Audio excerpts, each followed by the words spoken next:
A indústria de proteína animal do Brasil é uma das maiores do mundo, sendo a primeira no ranking de exportação de carnes de bovinos e de aves e a quarta em exportação de carne de suínos.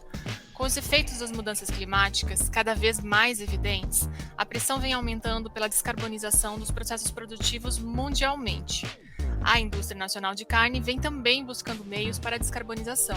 Nessa trajetória, há ótimas oportunidades relacionadas a biogás e biometano para cumprir as metas e ainda aumentar receitas, desde a produção dos animais até a etapa de abate e comercialização, passando também pelo transporte dos insumos e produtos.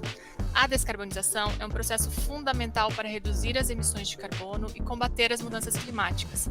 Ela pode ser realizada de várias maneiras, como o uso de energias renováveis, a implementação de tecnologias mais limpas nas indústrias e o estímulo ao transporte sustentável. A descarbonização envolve desde os governos, que podem estabelecer políticas e metas para a redução de emissões, até as empresas, que podem adotar práticas mais sustentáveis em suas operações.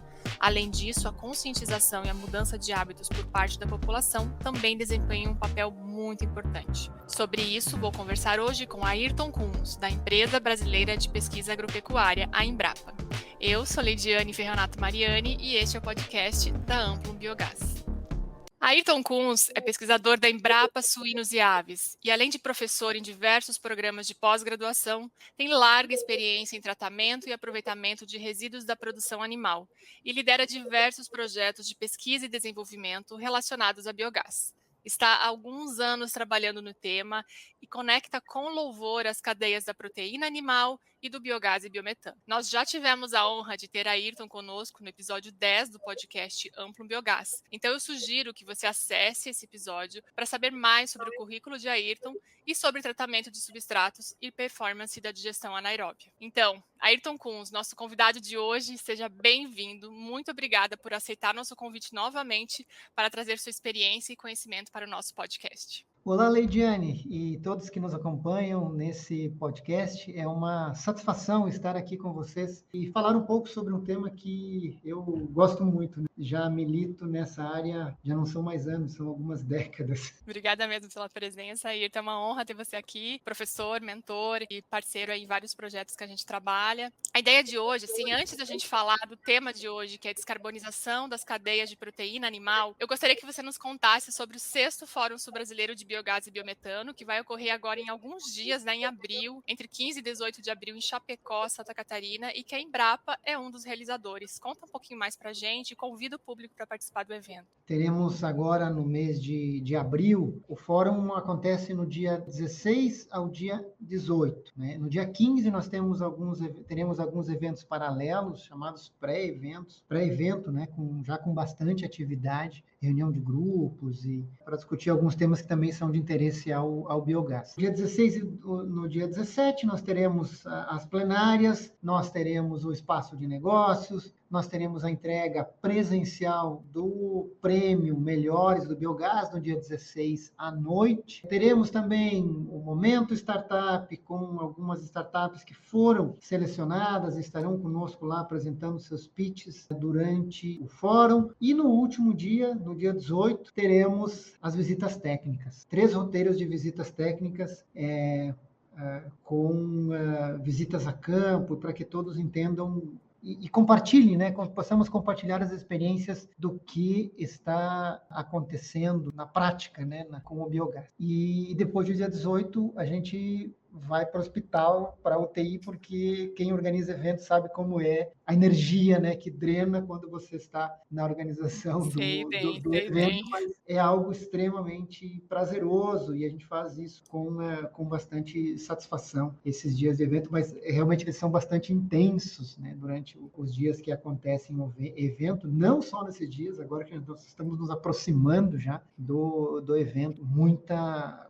atividade que acontece. E a gente vê, assim, que de uma maneira, uma vez mais, muito positiva, como o biogás está se transformando, estruturando-se como uma cadeia. Isso tudo aparece no nosso Fórum Sul-Brasileiro de Biogás e Biometano, né, que acontecerá agora em Chapecó. Então, para quem ainda não tem o seu ingresso, né, por favor, entrem na nossa página para conhecerem um pouco, para assim, se inscreverem. E também é importante que todos saibam, né, que nós estamos já na 6ª edição e o Fórum tem uma a história, né? O Fórum Sul Brasileiro, ele começou como um fórum gaúcho de biogás, né? Na cidade de Caxias do Sul.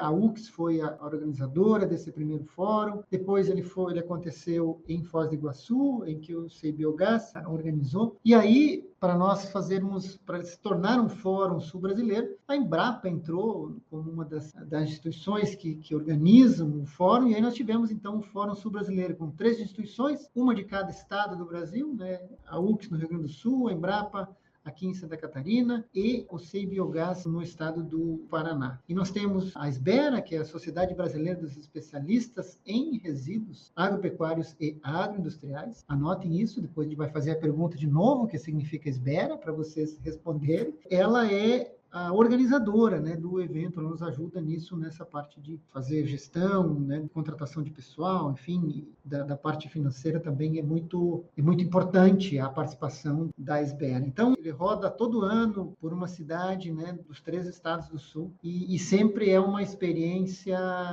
como eu disse anteriormente, já muito gratificante. Ele tem crescido ano a ano, o fórum tem ganhado muito corpo, despertado muito interesse. No ano passado, por exemplo, nós tivemos que encerrar as inscrições porque nós não tínhamos mais espaço físico para recebermos os participantes, né? Muitos ficaram até incomodados e bravos com a gente, achando que a gente não queria mais receber gente, mas era uma questão realmente até de segurança, né? Sim. Para que conseguíssemos ter as pessoas com segurança e o conforto dentro da capacidade do hotel que nós realizamos o evento no ano passado. Eu acho que, até dando meu depoimento, é um evento, assim, realmente são de parabéns os realizadores e a organização, né, a SBERA, porque é um evento que traz uma possibilidade de imersão. O participante tem os pré-eventos, tem as palestras, tem a parte de exposição dos patrocinadores, das empresas, tem essa oportunidade das startups, de prêmio, enfim, e as visitas técnicas. Então, é um momento de imersão, realmente, para entender o setor. E apesar de ser um fórum sul brasileiro, ele acaba tendo uma participação grande de pessoas de vários outros estados e até de outros países, né? Então, eu trabalhei na organização desde o primeiro, de alguma maneira, eu sempre estive envolvida desde da primeira edição sul, né? Quando foi em Foz do Iguaçu, e a gente vem acompanhando o crescimento, e esse ano para a gente é uma honra, como Amplo, estar apoiando o evento e vendo esse amadurecimento realmente dos debates, dos participantes. Então, eu recomendo, viu, gente? Você já participou, né, como você disse, da organização de outras edições do evento, então você conhece bem, né, o evento também. Na organização dele, é muita gente trabalhando na organização do evento. Esse ano nós teremos um outro ponto importante, que é a tradução simultânea.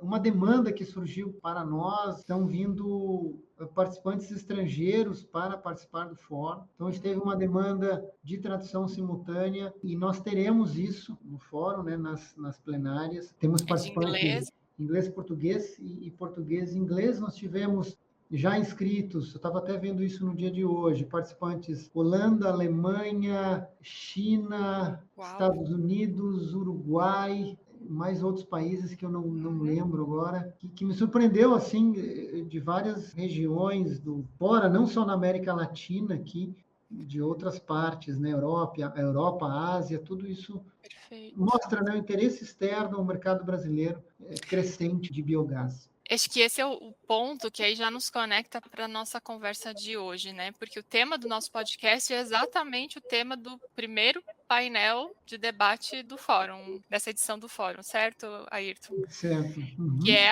repetindo, descarbonização das cadeias de proteína animal. Ou seja, essas oportunidades de descarbonização, de biogás e biometano, vem gerando muito movimento, e é isso, vem até pessoas de fora do país para saber o que está acontecendo aqui. Então, vamos conversar um pouco para saber o que está acontecendo aqui, conversando com esse especialista, né, que trabalha numa unidade da Embrapa, uma empresa respeitadíssima nacionalmente e internacionalmente, por tudo que desenvolve no Brasil. São 50 anos, Ayrton, de história da Embrapa, né?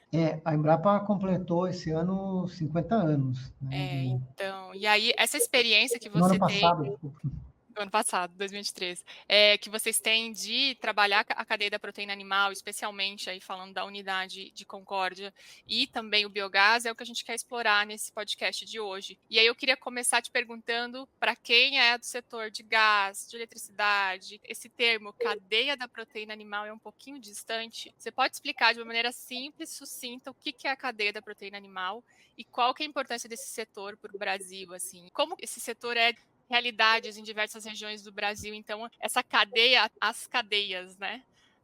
Você colocou no plural exatamente por causa dessas diferenças, né? Então, conta um pouco para a gente, para o ouvinte, para colocar todo mundo aí na mesma página. Essas cadeias de produção de proteína animal, né, as diferentes cadeias, como, por exemplo, gado de leite, gado de corte, suinicultura, avicultura, produção de ovos, basicamente são cadeias que produzem, em que o produto é proteína animal. E elas são cadeias muito complexas. O sistema de produção, vamos pegar, por exemplo, de aves, né, ou de suínos, ou qualquer outra, de peixes também, né, que tem crescido muito, elas são muito complexas e cadeias e quanto mais curto o sistema de produção, uma cadeia, por exemplo, de avicultura, que são 40 e poucos dias no processo de produção, isso tem uma necessidade, uma pressão logística brutal sobre os sistemas produtivos, né? E a gente fala aqui de sistemas confinados de produção. Você tem uma logística que é extremamente importante, tem que funcionar de uma maneira extremamente coordenada. Vai desde o transporte dos animais, ração, medicamentos, a saída desses animais até o abatedouro, tudo isso tem que estar extremamente coordenado para que isso aconteça realmente de uma maneira muito azeitada, ou seja, como um relógio. Quando você conhece de fato, quando você mergulha no sistema de produção, você entende o que é a complexidade disso. E quando a gente fala em logística, o Brasil é um continente. Então, você tem esses sistemas de produção, esses arranjos produtivos. É desde o milho que precisa chegar até uma fábrica de ração, que tem que vir de outras regiões do Brasil. Os sistemas de produção são diferentes, alguns deles são sistemas integrados. O sul do Brasil, por exemplo, é característico de integração de produção, sistema de integração. Sudeste, Minas Gerais, né, por exemplo, são sistemas basicamente independentes, ou seja, você tem produtores independentes que fazem a sua produção, né? Produzem e vendem depois no mercado livre para um frigorífico, né? Um abatedor, enfim. As questões envolvendo biosseguridade de granja, aspectos sanitários, tudo isso é muito complexo, né? Que esses processos exigem. Custos de produção altamente variáveis que a gente tem, né? Não sei se alguém acompanhou, mas recentemente a gente teve um evento que foi até bem interessante, né? A questão do leite, da cadeia do leite. Um evento em Minas em que os produtores estavam se organizando e ainda continuam se organizando para que tenhamos condições de se manterem, que eles consigam se manter na atividade com apoio, algumas políticas públicas para isso. Então eles fizeram uma atividade num centro de eventos muito grande, todo mundo de branco, foi bonito, parecia um leite naquele grande auditório. Então isso a gente precisa entender como que eles são, como é que são organizados, como é que essa logística é importante. E aí, também as oportunidades que a gente pode ter, né? Para, no caso, a geração de biogás que a gente está discutindo aqui. As cadeias são diferentes, têm características diferentes. A gente primeiro precisa entendermos as cadeias e sabermos como que a gente pode extrair, né, da melhor maneira possível esse arranjo, essa combinação com o biogás. Aí, então, eu acho que essa pergunta eu acho ela bem importante, porque da gente entender essa realidade, porque se a gente pega assim, potencial de biogás e biometano do Brasil, né? Vamos primeiro começar com biogás e biometano, depois a gente chega na descarbonização, que é considerando que esse biogás e biometano ajudam na descarbonização das cadeias da proteína animal. Mas o biogás e biometano do Brasil, uma parte importante desse potencial está nos substratos provenientes da cadeia de proteína animal, são os dejetos dessa produção de suínos, de bovinos de leite, especialmente dos mais confinados. E às vezes a gente não entender a realidade dessas cadeias de produção dificulta muito a proposição de modelos de negócios e arranjos tecnológicos. Então, você achar que uma tecnologia vai se implementar, né? Cara, isso é tão viável, por que não avança o biogás nesses suinocultores todos? Por que não acontece? Por que talvez em Mato Grosso está acontecendo mais rápido? Por que em Minas tem mais plantas do que aqui no Sul? Se aqui tem mais potencial? E aí eu vou falar um ponto que eu sou de uma cidadezinha que o Ayrton passa quando vai para o projeto do Sistrates, da Granja São Roque, vai para a Videira, passa aqui por Iomerê, né? E fui criada aqui, saí de casa com 17 para estudar, fazer faculdade de Curitiba de engenharia ambiental. Sabe que eu fui motivada, Ayrton, porque fui fazer engenharia ambiental na época que a engenharia ambiental estava sendo criada, né, questão de meio ambiente, 2002, e um dos pontos era toda vez que chovia, a gente sentia cheiro na vila, né? Eu morava na vila.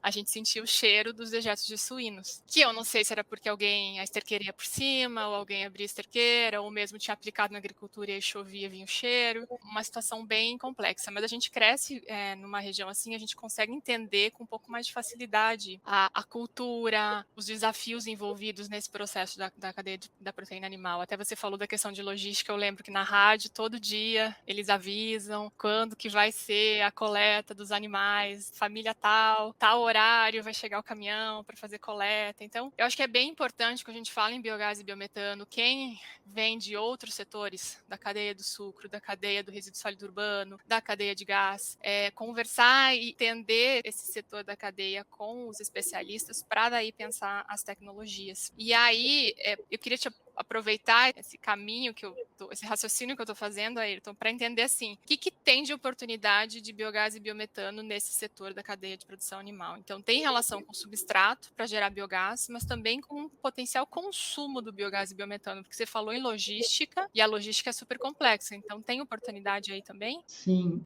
Leidiane, e aí nós precisamos, uma vez mais, entender como que elas são organizadas e compararmos dentro do extrato agro, né, na agricultura. Produção de proteína animal é diferente do que a produção de etanol e açúcar. Então, uma usina de cana, ela tem uma logística diferente do que uma granja de uma bovinocultura de leite, por exemplo, ou uma suinocultura.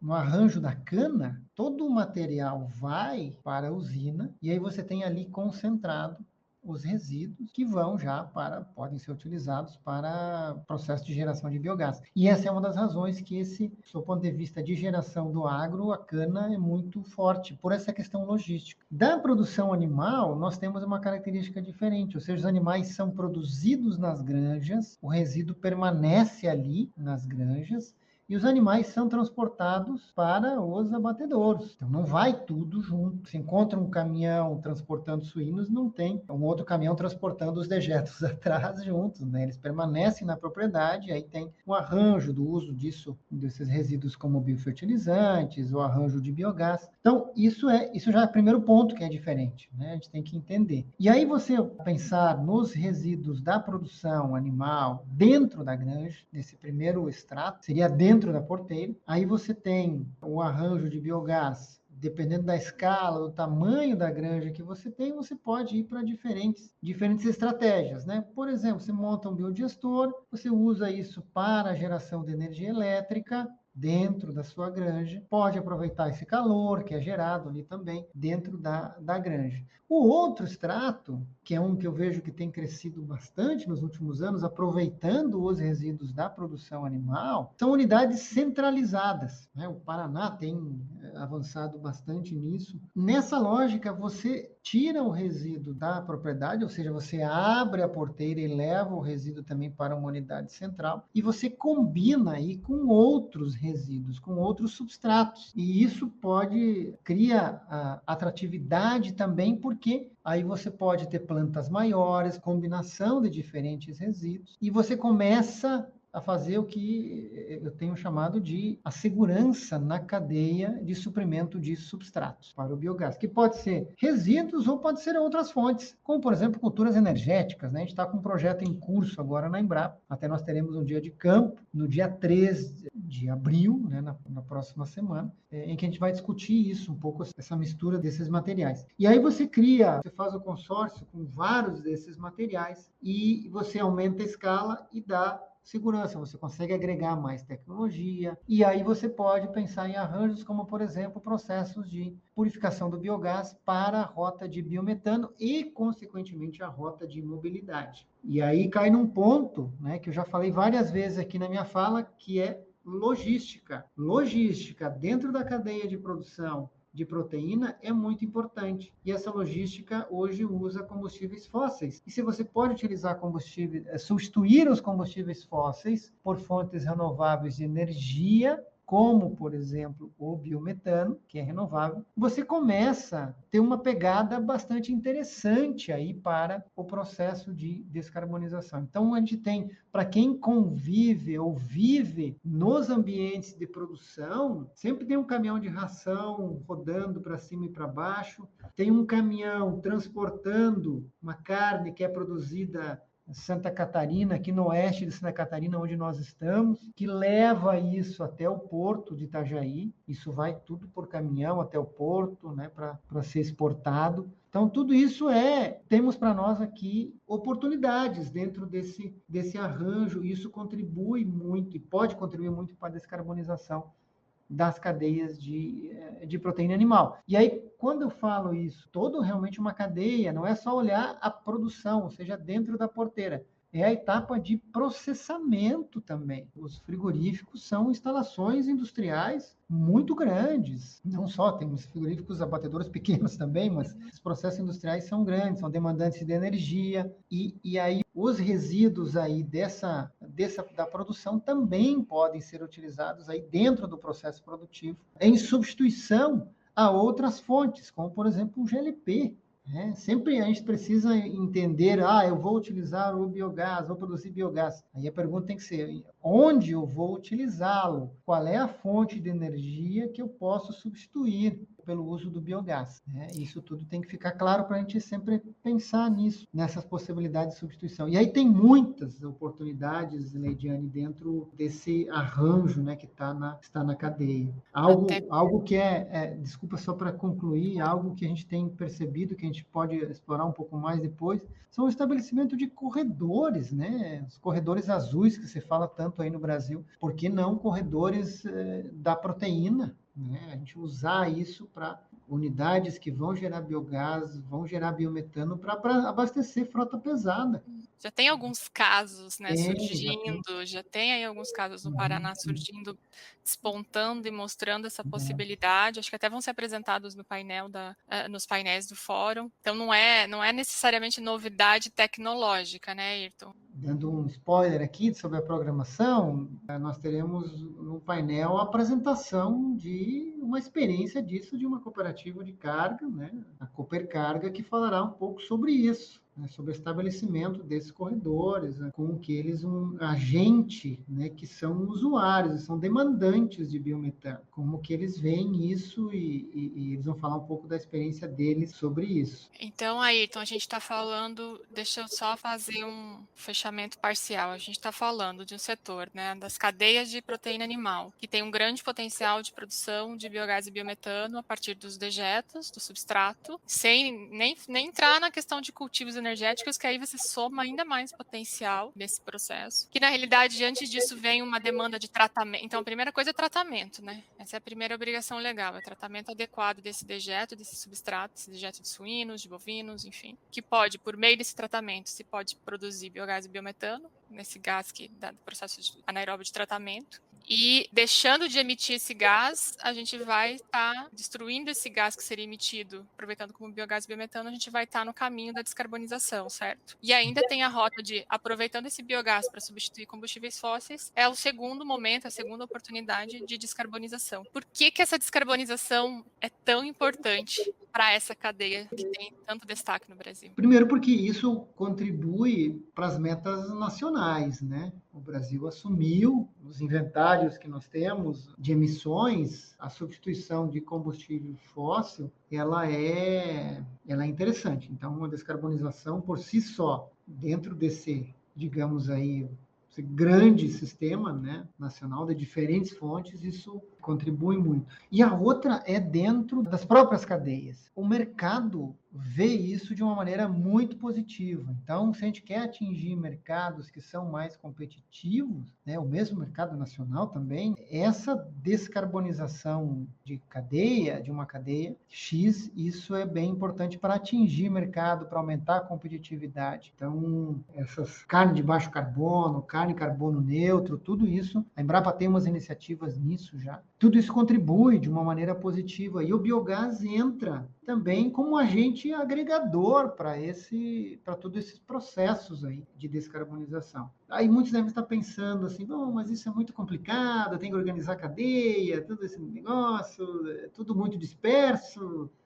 O Ayrton fica falando de logística, tudo. Isso não vai funcionar. Basta ter vontade e basta isso ter condições, né, de que isso, o interesse de que isso crie rentabilidade para os processos. Então, isso vai movimentar e já está movimentando. E a organização disso, eu vejo que nós temos capacidade. Se nós pegarmos, de novo, como que as cadeias de proteína se organizaram no nosso país, né, como eu falei lá no início da nossa conversa, é algo impressionante. Então, isso foi possível fazer e para o biogás também.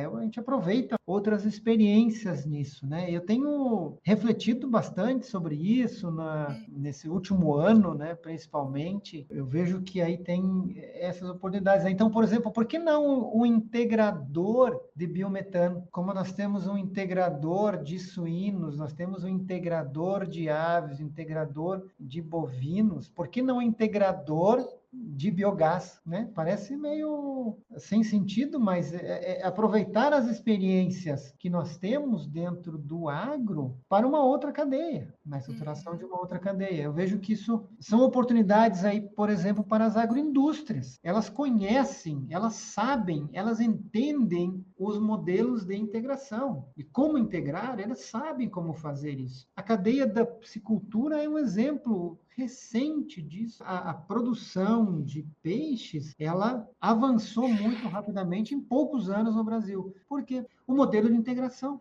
Ô, Ayrton, mas explica um pouco melhor essa questão de integração, porque, né, a gente que está aqui no meio, essa palavra integração é bem clara, o que, que ela significa. Mas, o que, que é a lógica de integração? É quando o dono de um frigorífico, a empresa, fornece os insumos, fornece o conhecimento, fornece o acompanhamento, o peixe pequenininho, o suíno pequeno, e aquele produtor rural, aquela agricultora vão fazer o cuidado e a engorda do suíno, do animal. E aí, você acredita que é nesse sistema que vai se encaixar muito bem mais uma tecnologia que agregue nesse processo de conhecimento e melhoria da produção?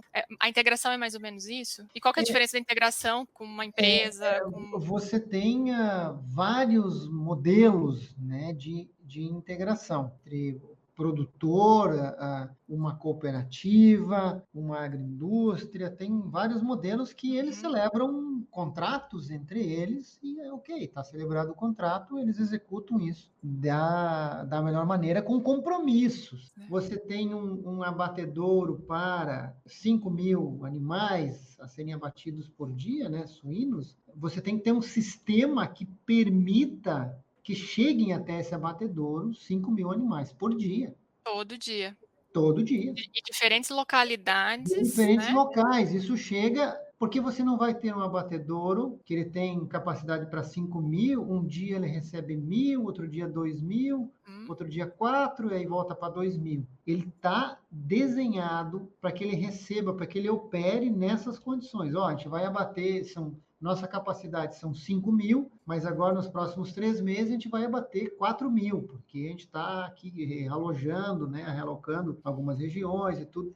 Então, isso se faz como? Com um sistema de integração. Então, o biogás dentro do agro, ele precisa, que eu sempre digo também, né? Quem assistiu já alguma fala minha, fala, meu Deus, de novo o Ayrton fala isso. Mas é biogás com qualidade e estabilidade. Esse é quase que um mantra, né? A gente precisa disso. Então, você vai montar uma planta de biogás, vai fazer um investimento de uma usina de biogás e você não sabe, ninguém faz isso, obviamente, mas você não sabe quanto de substrato, que são resíduos ou outras fontes, vão chegar nessa planta. Não, você precisa ter segurança de substrato para chegar nessa planta, para que você consiga ter o biogás sendo Entrega, gerado. né? Então, da mesma forma como um frigorífico, ele precisa bater, como eu dei o exemplo anterior, 5.000 animais por dia, porque ele já tem mercado para comprar isso. Então, esses animais a carne tem que sair, tem que ir para o porto, ela vai para o mercado interno, isso já está tudo comprometido. E o biogás também. E hoje o que nós temos? O que eu percebo dentro do mercado do biogás? E aí, principalmente o pessoal que entende da cadeia de gás, né? Do gás para frente, da tubulação para frente. Todos com quem eu falo, ninguém fala, eu não quero biometano. Claro que dentro de uma condição competitiva, né, de mercado, mas com todos que eu falo, é recorrente me dizerem assim, Ayrton, eu preciso de biometano, arruma para mim. Então, assim, o mercado precisa, ele quer biometano, ele quer isso com segurança. Então, ele compra. Se você conseguir dar segurança a isso, a geração do biogás e do biometano, o mercado vai absorver.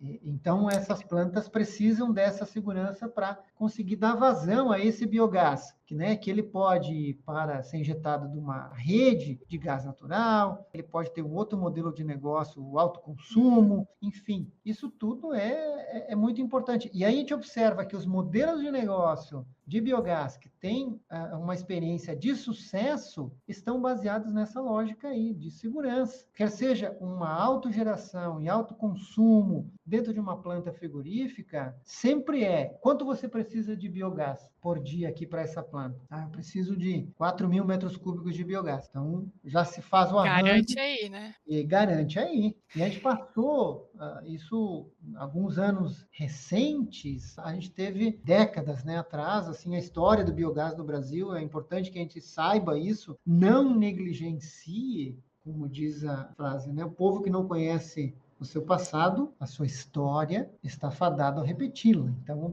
não foi escrito por biogás isso, mas a gente tem que entender que tem uma contribuição aí, a gente entender isso, que precisa dessa segurança, não pode ser feito de qualquer jeito, né? Então, eu uso muito a analogia das cadeias de produção. Elas não são estruturadas a esmo. O que acontece? O que puxa um arranjo produtivo de proteína? Um frigorífico. Ele vai dizer quantas granjas terão, quantos animais alojados terão, porque ele vai puxar o número de animais diário para dentro dessa granja. Então, assim, a mesma lógica seria uma usina de biogás. Ela vai puxar o biogás, ela vai ser colocada, estruturada para produzir biogás, e esse biogás tem que vir de um substrato, que seja um resíduo, uma cultura energética, enfim. E esse frigorífico também, aí fazendo paralelo, por isso que eu acho que é muito importante que a cadeia de produção de biogás comece a entender mais a cadeia de produção animal, se a gente quiser. Tem paralelos muito interessantes, né? A gente quer aqui também estou fazendo paralelo, considerando que eu sou da região.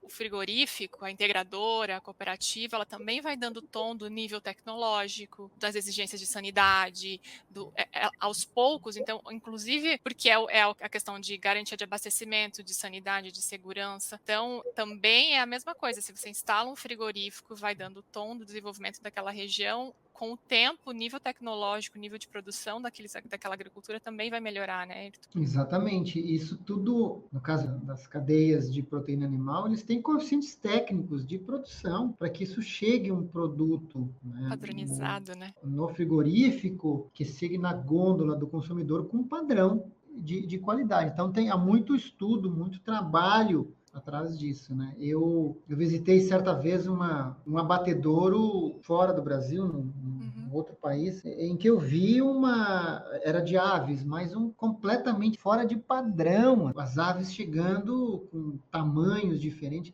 Então, isso são perdas enormes, assim, que você tem dentro dessa etapa de processamento. Então, para o biogás também, né? Hoje chega um material aqui desse jeito, amanhã do outro jeito. Isso pode causar confusão. Claro que nós estamos trabalhando numa condição de resíduos, principalmente. Precisamos relativizar isso, não é igual a uma carne, né? Mas minimamente, o que eu tenho falado muito também, a gente precisa avançar para padrões mínimos de qualidade, ou seja, o que uma planta pode receber. Ah, ela pode receber assim. E claro, aí entra num outro ponto também, né? Então eu vou entregar um material, eu exijo de você, Leidiane, que você me entregue um material com uma qualidade X, precisa ter um comprometimento mútuo entre nós, ou seja, se eu te entregar nessa qualidade aqui, eu tenho um bônus. Como o leite. Passa o caminhão de leite, ele analisa, o leite está ruim, não leva. O leite está bom, ele leva.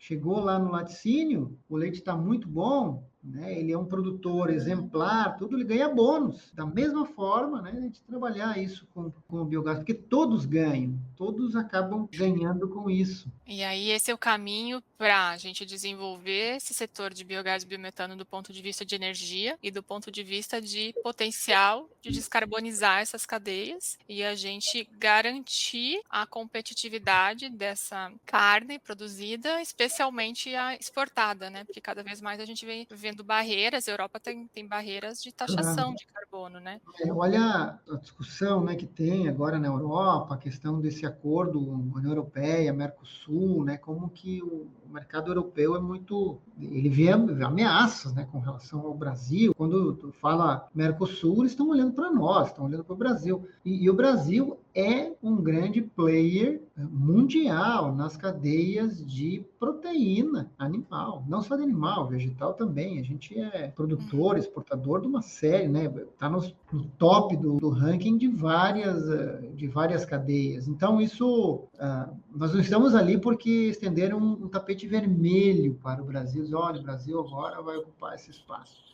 Isso tudo foi conquistado com dificuldade pela competitividade das nossas cadeias nesses mercados externos. E as exigências, elas são cada vez maiores dos mercados consumidores. Né? O consumidor, ele se preocupa com pontos, né, que são importantes na produção, que há muito tempo atrás não se preocupava. Então, hoje, as questões ambientais, tudo isso dentro do ambiente de produção, eles são muito importantes. E aí o biogás entra e colabora com isso dentro desse processo. Então, o próprio diestato também, ele pode ser utilizado como biofertilizante. Nós temos aí desafios tecnológicos para isso. A gente tem alguns projetos em curso aqui na Embrapa, em desenvolvimento dentro dessa lógica da remoção, recuperação de nutrientes do digestato. O que a gente pode fazer para, não é valorizar, né, é valorar, né, que seria um passo anterior à valorização. Isso tudo é com tecnologia, com o avanço das tecnologias. Nós estamos preocupados com isso, não só a Embrapa, mas outras ICTs, universidades, enfim, estão trabalhando com isso, porque a gente precisa caracterizar aí arranjos tecnológicos também para isso. E a gente não está dizendo aqui que não vamos usar o uso direto como biofertilizante, não é isso que a gente está... Ninguém é contra isso. Se a gente pode, se tem condições, ótimo, use. Só que, de novo, né, tem as questões logísticas, ou seja, muitas vezes o custo de transporte é muito maior do que o seu valor fertilizante, né, que você tem. É tudo uma questão de oferta e demanda, né? Às vezes tem oferta, não tem a demanda, e o transporte para isso é inviabiliza. importante, né, entender assim nas regiões produtoras, nas plantas de biogás, como que a gente avança isso. Mas enfim, eu vejo sempre isso como grandes oportunidades. Você está falando algo, Ayrton, que é bem importante, que o foco do nosso podcast é hoje a descarbonização, né, dessas cadeias por meio do biogás e biometano, mas é bem importante a gente dar um passo atrás, né, olhar a coisa um pouco mais de longe e ver que hoje a gente está falando da questão energética e da questão de descarbonização sendo vetores que podem fazer com que a gente desenvolva esses projetos e torne mais competitivos e até mais inteligentes os nossos sistemas produtivos. Mas a gente não pode ficar só ali no túnel de carbono, pensando só em carbono. A gente tem que ver a água, né, Ayrton? E fertilizante, né, e cuidado com o solo, com o ar. Então, quando eu participei do Sigera, do evento que também a Esbera organiza, foi em Caxias do Sul no ano passado, os participantes falaram muito sobre água, a questão de disponibilidade de água, e aí eu queria, assim, para a gente não focar muito, mas a gente fala em descarbonização no sentido de redução de emissões de carbono para tentar evitar ou reduzir os efeitos do aquecimento global, né, das mudanças climáticas. Mas tem um ponto também de adaptação climática, né? A gente tem que se adaptar às mudanças que vão ocorrer, que estão ocorrendo. E aí, por isso, passa também a questão de água na produção e de fertilizante, que também tem tudo a ver com biogás e biometano, certo, Ayrton? Não, certíssimo. De novo, a gente estudarmos os processos e usarmos a inteligência a nosso favor, né? As tecnologias, como que elas podem ajudar para esses processos de descarbonização. Então, estratégias, por exemplo, de reuso de água, né? Os estudos nossos da Embrapa mostram isso. A gente tem alguns projetos que a gente desenvolveu aqui com reuso de água que mostram a possibilidade real aí, né, de descarbonização, ou seja, de redução de gases de efeito estufa e ainda o que é melhor disso tudo também é conservação dos processos da matriz para a geração de biogás. Ou seja, você não perde ou minimiza essa redução da conversão da matéria orgânica, por exemplo, em um ambiente de produção, em que os resíduos ficam muito tempo dentro das instalações. A natureza é muito sábia, ela não vai degradar só porque está no biodigestor, porque a gente tem uma história linda que quer contar. Mas ela vai degradar, e os dejetos, por exemplo, foram produzidos assim, para entrar em uma condição de degradação anaeróbia, e por isso que eles são tão prontamente biodegradáveis. Então, se você deixa esse material parado por muito tempo, ele vai degradar, vai produzir metano, e esse metano vai para a atmosfera. Então, esse manejo, e aí com o reuso de água pós-tratamento, você também reduz a emissão de amônia, né, que embora não seja um gás estufa, mas reduz a emissão de amônia, que tem importância muito grande dentro das instalações, e emissão de metano. Né? Você conserva isso porque seria uma espécie de um... Tem muitas questões técnicas atrás disso que a gente não vai entrar aqui, mas para quem quiser saber um pouco mais, pode me contatar depois, que preservam, né, esses materiais, a matéria orgânica dentro dessa condição. Então, tudo isso é útil, isso é interessante, isso contribui, e são pontos que a gente precisa explorar. Então, isso vai num processo todo de amadurecimento. O meu primeiro projeto que eu escrevi para reuso de água foi nos primeiros anos de Embrapa, lá em 2003, 2004. Aí, então, o projeto terminou, 2007, 2008, e ninguém se interessou. Porque não era o momento, assim, né, da questão das preocupações com água e tudo. Hoje a gente vive um momento diferente. A gente vai falar sobre isso também no fórum, né? Tem um painel especificamente sobre digestato, e a gente vai ter uma fala aí sobre reuso de água, né, tratamento, Ótimo. reuso de água do digestato, e as oportunidades que a gente tem aí. Ou seja, essa água tem valor. Né? Além desse NPK que está aí dentro, essa água também tem valor. E tem muito valor, e cada vez mais a gente vem vendo o impacto da falta dela, né, nas atividades produtivas, enfim, na sociedade como um todo. Mas antes de continuar, se você está nos ouvindo pelo YouTube, verifica aí se você já deixou seu like. Se você está no Spotify, marca lá com 5 estrelinhas. Siga a gente em ambos os canais e ative o sininho. Assim, quando tivermos um novo episódio, você receberá o aviso. E lembre-se também de recomendar esse podcast para uma pessoa que também gosta do tema. Voltando ao tema, Ayrton, eu queria fazer essa conexão, porque a gente colocou aqui alguns pontos de, né, a cadeia da produção animal, questões tecnológicas, a cadeia de biogás e biometano, descarbonização. O que as empresas de produção animal, as grandes empresas cooperativas, agroindústrias, vêm fazendo nesse sentido para contribuir com a descarbonização? E também o que vem sendo feito no governo, no poder público, né? Porque são cadeias bastante diversas, distribuídas no país, com várias diferentes realidades. A gente também tem as empresas de extensão rural, as empresas públicas de extensão rural, ou seja, tem um papel muito importante do poder público. O que vem sendo feito, você vem acompanhando, ou seja, a gente vem avançando para que isso se organize e a gente consiga aproveitar essas oportunidades para aumentar a competitividade da atividade e também a sustentabilidade? Sim, as cadeias de produção de proteína animal, elas estão muito atentas a esses movimentos, né? ESG, economia circular, todas essas coisas que a gente tem falado, isso são importantes, né? São pontos que são importantes para essas cadeias, elas estão muito atentas. E o que a gente precisa, nós precisamos também, né, quem trabalha com biogás, estarmos conectados a elas, a essas cadeias. Então, primeiro pensar, qual é que é o propósito de uma cadeia de produção de ovos? É produzir ovos, né? Esse é o modelo de negócio. Ah, mas o biogás tem que entrar, tem que fazer, tem que estar junto, os produtores têm que usar. A gente precisa ajudar, né? Estar juntos, facilitar os processos, darmos meios. Porque muitas vezes o sistema produtivo, como eu disse antes, ele é tão intenso, tão demandante de mão de obra, e sistemas que são mais curtos, né, principalmente, são frenéticos. Então, entendermos isso e aí pensarmos em modelos de negócio que eles possam se aproximar oferecendo o serviço, ajudando com o serviço, ajudando com qualidade. Onde nada adianta eu chegar para um suinocultor e dizer, olha, meu senhor, o senhor tem que fazer aqui um balanço de massas. O senhor tem que medir aqui, todo dia, essas e essas variáveis do processo. Ele não vai conseguir, ele não tem capacidade de resposta, porque ele precisa olhar para o ambiente de produção dos seus animais. Que é ali que a integradora está trabalhando com ele, e ela quer que ela esse produtor entregue esses animais no dia X, que, como você muito bem falou, ele vai ouvir na rádio O nome dele. da cidade, o nome dele, falando, olha, linha tal, fulano de tal, o caminhão passará ali 2h30 da manhã.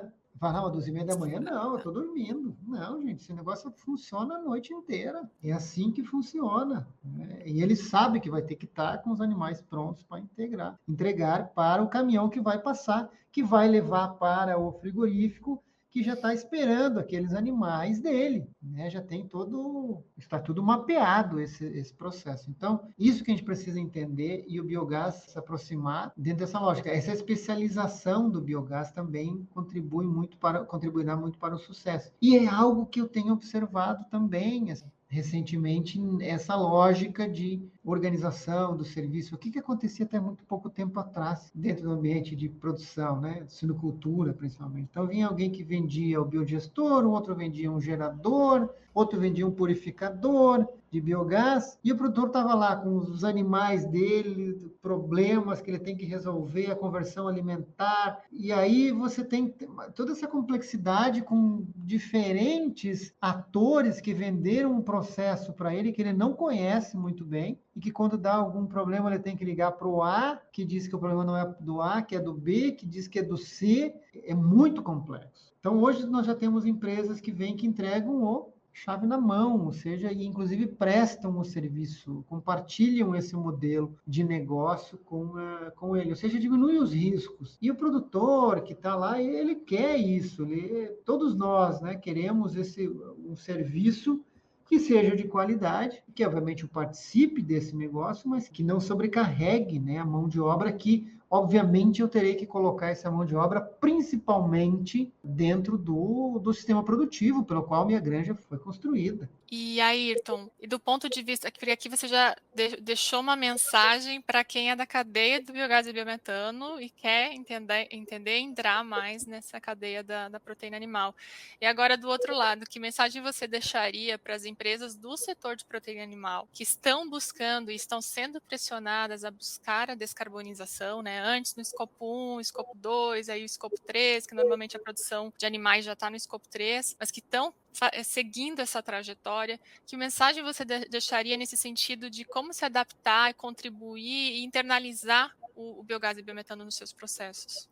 Entender que existem muitas oportunidades e que o biogás hoje não é o biogás de 10 anos atrás. Hoje ele é diferente. O nível tecnológico do biogás, ele se transformou de uma maneira positiva. Então, você tem novos modelos de negócio que estão se estruturando e que a cadeia da proteína tem que olhar para isso. E quando a cadeia da proteína olha para isso, a primeira coisa que ela tem que pensar, bom, isso me interessa, porque isso me ajuda ou pode me ajudar para a descarbonização da minha cadeia. O que eu preciso? Eu preciso disso. Eu quero substituir, por exemplo, pelo GLP dentro da minha planta frigorífica. Ok, quantos metros cúbicos por dia eu preciso? Eu preciso de tanto. O que eu vou precisar fazer?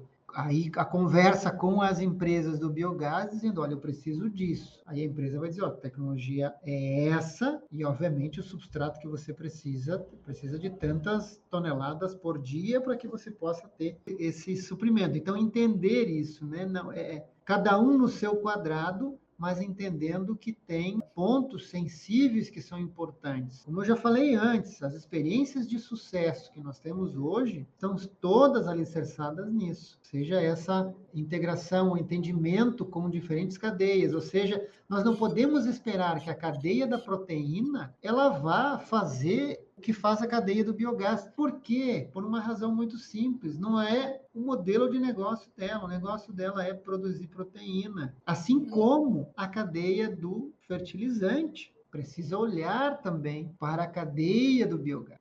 Conversar e entender, né, dizendo, olha, eu preciso disso. Então, cada um entendendo como é a realidade do outro, nós aumentaremos as nossas chances de sucesso. Não adianta só dizer, não funciona, ele não quer fazer nada, ele nunca quer ajudar. Eu falo muito isso com os meus alunos. Eles, frequentemente, quando nós temos muitos projetos a campo, e aí eles vão falar, mas ele não quer fazer, ele não quer ajudar. Aí eu falo, mas entenda também a realidade que ele tem. Quais Empatia, são né? as dores, as necessidades dele, como é o dia a dia dele. Tudo tem que ser entendido dentro dessa lógica. Então, isso tudo cria e criará oportunidades. Quem está entendendo isso, quem está conseguindo se comunicar com a cadeia do gás, eu não posso esperar que a cadeia do gás pense como a cadeia de proteína. São lógicas diferentes, são desafios que são diferentes. A gente precisa entender esses desafios que tem em cada cadeia para que a gente consiga avançar dentro desse processo. Acho que perfeito, assim, a gente está indo para o caminho de encerrar essa entrevista, essa conversa, e você já deixa uma mensagem importante de integração entre as cadeias e de comunicação e empatia, né? De entender as dores e saber quais oportunidades podem sair dessas dores, né? Dessas necessidades e desafios de cada cadeia. E eu acho que no mundo que a gente está falando de descarbonização, sustentabilidade, ESG, não são mais processos simples, lineares. A gente vai ter cada vez mais essa intersecção entre cadeias, entre processos, entre disciplinas de conhecimento, e cada vez mais a gente vai ter que ter essa capacidade de trocar e entender uma pessoa de outra área que vem com outra realidade, de outra região. E acho que quando a gente fala em biogás e biometano é muito isso, né, Ayrton? A gente está falando desse mundo bastante diverso, que a gente precisa se Claro. adaptar. E aí eu ia te deixar já a deixa, porque eu acho que o Fórum Sul, aí a gente volta para o início da conversa, né? A gente debateu um pouco do que vai ser falado no painel, no primeiro painel do Fórum Sul, o 6º Fórum Sul Brasileiro de Biogás e Biometano. E o Fórum Sul é uma ótima oportunidade exatamente para essa troca entre profissionais de diversos setores, certo, Ayrton? Claro. Quando a gente cresce, né? A gente cresce quando a gente fala com o diferente, não com o igual. A gente precisa conversar, precisa interagir. Então, dentro do fórum, nós temos um ambiente muito rico dessa interação, a possibilidade da interação. Quem trabalha com biogás, com outros atores, pessoal da cadeia do gás, pessoal da cadeia do fertilizante, cadeia da proteína. Há poucos dias eu conversei com uma empresa de fertilizantes, que eles produziam fertilizantes. E aí falei, vocês têm que estar no fórum de biogás. Mas eu não vejo necessidade de eu estar lá. Não é porque eu trabalho com fertilizantes e tudo. E eu quero expandir meu negócio, gostaria de expandir meu negócio, eu até precisaria de biogás e biometano para o meu processo de expansão. Eu demando mais biogás e biometano. Aí eu disse, essa pessoa falou, só você falando isso lá já é suficiente. Ou seja, você cria uma demanda, né, dizendo, olha, eu estou precisando, gente, aqui, ó, eu estou precisando de biogás, produzam para mim, porque e aí, por outro lado, eu consigo ajudar vocês com a cadeia do biogás, né, do diestato, tudo. Enfim, vejo como essas conversas com quem está em espaços, em nichos, ecossistema aí que são um pouco diferentes, como isso é rico. né? No caso eu vou produzir o diestato, que eu acredito que seja um bom biofertilizante, eu tenho que conversar com o pessoal que usa isso. Para saber Eu se vou realmente é secar bom, esse né? material e vou vender. Mas como que o usuário disso ele precisa disso? Ele Uhum. precisa peletizado, né?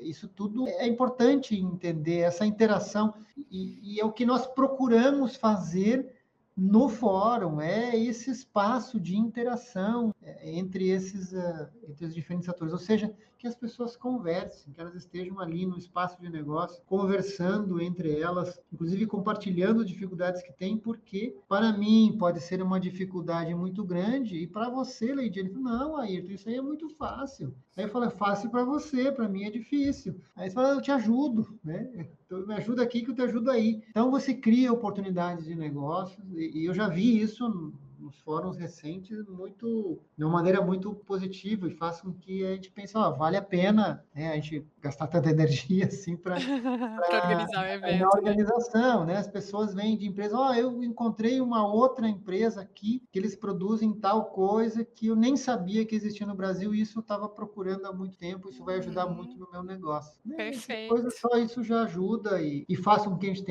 mantenha o crescimento sustentado da cadeia do biogás. Porque a gente não pode achar que tá tudo resolvido, não temos problemas sempre vão ter, eles só vão mudando, Tem. né?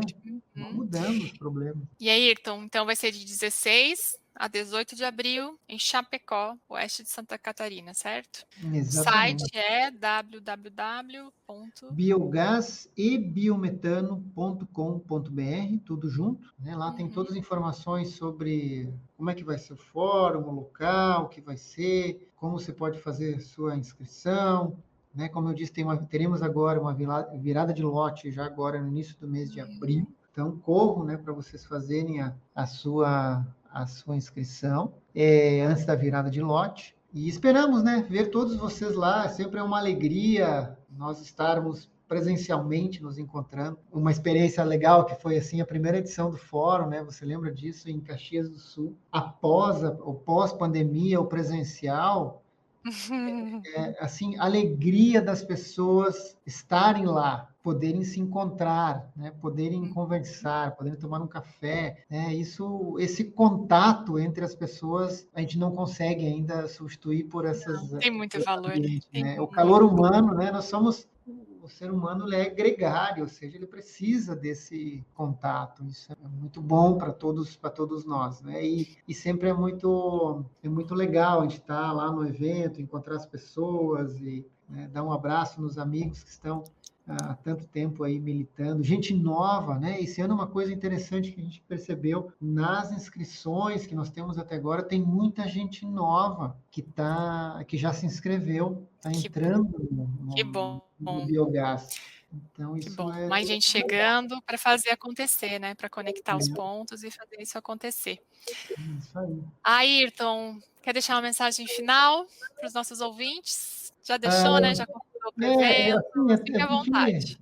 como eu disse lá no princípio do nosso podcast, é um evento que, né, a gente tem muita gente trabalhando, é muita energia, mas é prazeroso, assim. Então digamos que nós estamos organizando o salão de festas, ele já está pronto, né? Aquele, como se fosse fazendo uma analogia, né, do casamento, você chega antes da mulher, tá tudo bonito lá, tudo. Então a gente está terminando isso, a gente quer vocês lá, né? Que estejam lá conosco para compartilharem, né, conosco desse ambiente, né, do fórum que é tão legal. O Fórum Sul-Brasileiro de Biogás e Biometano tem desde as primeiras edições, é algo que sempre a gente tem É um encontro de amigos, né? executado, né? Exatamente, o encontro de amigos do biogás, né? Então, estejam aqui conosco em Chapecó, de 16 a 18 de abril. Né? Estamos aí já na cara do nosso evento. Perfeito. Ayrton, mais uma vez, obrigada por essa excelente conversa, por ter vindo aqui no nosso podcast fazer esse convite especial aos nossos ouvintes. Tenho certeza que a audiência adorou essa conversa, toda essa conexão desse tema de descarbonização, proteína animal, biogás, biometano, e vai poder, quem for presencialmente no evento, vai poder ver esses debates sobre esses assuntos e muito mais pessoalmente, né, e conversar com você. A gente agradece também a você, você, ouvinte, por estar aqui conosco. O podcast da Amplum Biogás foi criado para explorar o universo do biogás e biometano, e a cada episódio trazemos profissionais incríveis com conhecimentos, experiências e visões sobre esse mercado tão relevante para a transição energética brasileira. Então vem com a gente nessa jornada de aprendizado prático. Mande-nos sua opinião, perguntas, sugestões de pauta e de profissionais que você gostaria de ouvir. O nosso e-mail é contato@amplumbiogás.com.br. E lembra de curtir no YouTube, no Spotify, de recomendar para os seus colegas, para os seus amigos, que a gente gosta de cada vez ter mais ouvintes aprendendo e conhecendo sobre o biogás. Esse podcast foi produzido pela equipe Amplum Biogás, uma empresa que oferece cursos e consultorias para o mercado de biogás e biometano. Conheça mais sobre o nosso trabalho em www.amplumbiogás.com.br e também nas redes sociais é só buscar por @amplumbiogás. Um abraço de toda a equipe Amplum Biogás.